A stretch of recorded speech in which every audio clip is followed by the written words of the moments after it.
Un día, en cualquier parte del mundo, dura aproximadamente 24 horas. Siendo un poco más precisos, dura 23 horas con 56 segundos, minutos y algunos segundos. Podemos agradecerle esto al astrónomo, geógrafo y matemático griego Hiparco de Nicea. Pero, ¿las horas duran lo mismo para todos?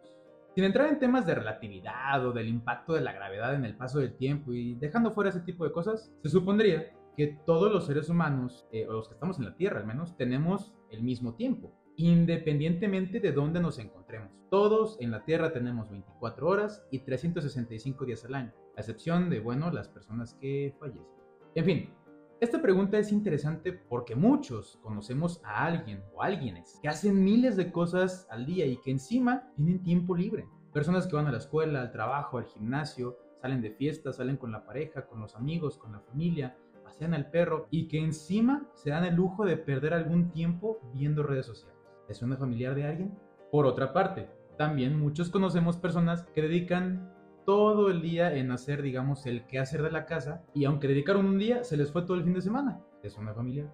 Gente que se tarda mucho o que parece que el día no les rinde. ¿Cómo es que el día parece tener más de 24 horas para algunos, pero menos de 24 horas para otros? La clave está en tres elementos: la organización, la disciplina y la constancia. Vamos a platicar un poco sobre cada una de estas tres palabras para entender realmente qué significan y qué implican cada uno de estos tres conceptos. Organizar es, por definición, establecer o reformar algo para lograr un fin, coordinando a las personas y los medios adecuados. Esta definición tiene tres puntos que debemos entender: establecer o reformar, coordinar y medios adecuados.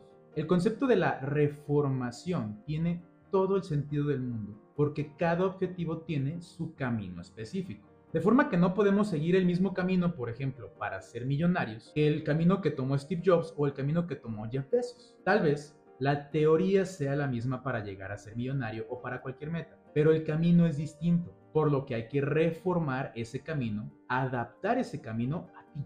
Si tienes un objetivo, debes reformar tus tiempos para que te permitan cumplir ese objetivo. El concepto de coordinación, por otro lado, implica unir dos o más cosas de forma armoniosa, esto es, que no entren en conflicto. ¿Quieres estudiar, trabajar e ir al gimnasio, pero también dormir 12 horas al día? Eso no es coordinar porque no hay una proporción adecuada entre estudiar, trabajar, el gimnasio y dormir.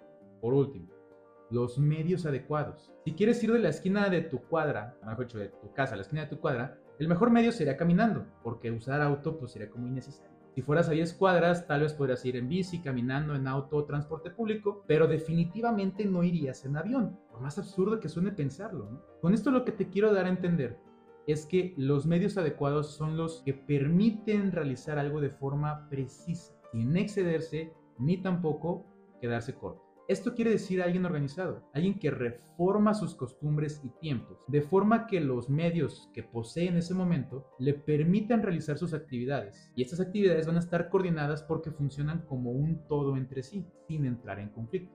Ahora, la disciplina, en su definición, no tiene nada que ver con el concepto entendido actualmente de, digamos, mantenerse respetuoso de las leyes o apegarse a una instrucción, un plan, como en el ejército. Sin embargo, tiene raíces en el latín dicere, que significa aprender, y del latín capere, que significa capturar o agarrar. Podemos entender entonces que la disciplina es el retener aprendizaje.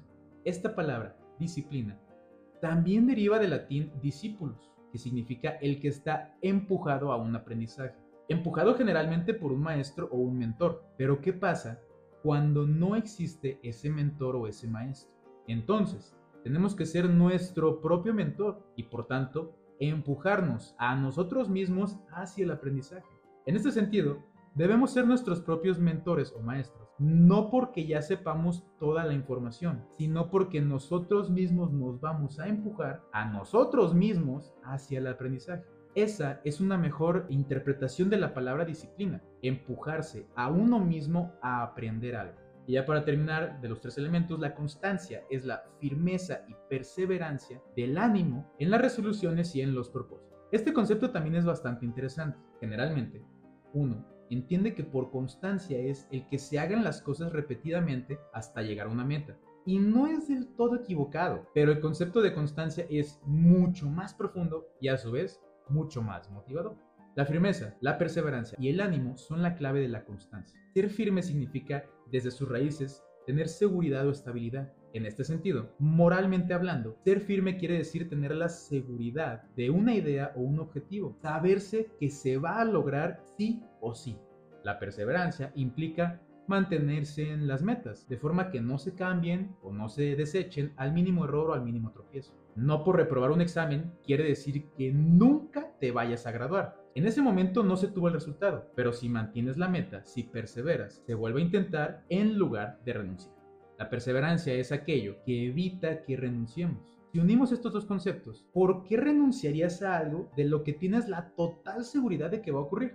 No ocurrió en ese momento, pero sí va a ocurrir.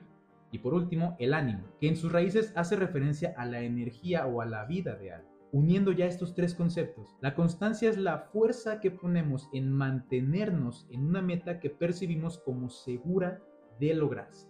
Fíjate ahora en lo que realmente comunican estas tres palabras iniciales: la organización, la disciplina y la constancia. Sería reformar las costumbres y tiempos de forma que los medios que se posean permitan realizar las actividades que guardan una proporción entre sí. La segunda, empujarnos a nosotros mismos hacia el aprendizaje. Y la tercera idea que tenemos en esta sesión es la fuerza que ponemos en mantenernos en una meta que se percibe como segura de lograrse. Si unimos estos tres conceptos, podemos sacar el mayor provecho de las 24 horas del día. Vamos a poner fuerza en empujarnos a nosotros mismos en una meta que concebimos como segura de lograrse, y para eso reformamos nuestra rutina de modo que los medios adecuados nos permitan coordinar todas nuestras actividades. En las siguientes sesiones tendrás algunas herramientas técnicas para ayudarte a encontrar la fuerza y los medios adecuados, así como algunos consejos para reformar tu rutina y coordinar tus actividades también. Ya para terminar, la actividad de esta sesión será repasar tus apuntes y notas de las primeras sesiones. ¿Cuál es tu propósito? Teóricamente, ese debe ser tu objetivo, y hacia eso deberías reformar tu rutina, coordinar tus actividades y reconocer si tienes los medios adecuados. Si es algo que quieres hacer, eso debería darte la firmeza y fuerza. Y como ya se dijo, se supone que tú decidiste que lo quieres hacer, así que tú mismo te vas a empujar hacia ese objetivo. En las siguientes sesiones aclararemos algunas dudas y veremos cómo adecuar bien tanto la organización como la disciplina y también la constancia.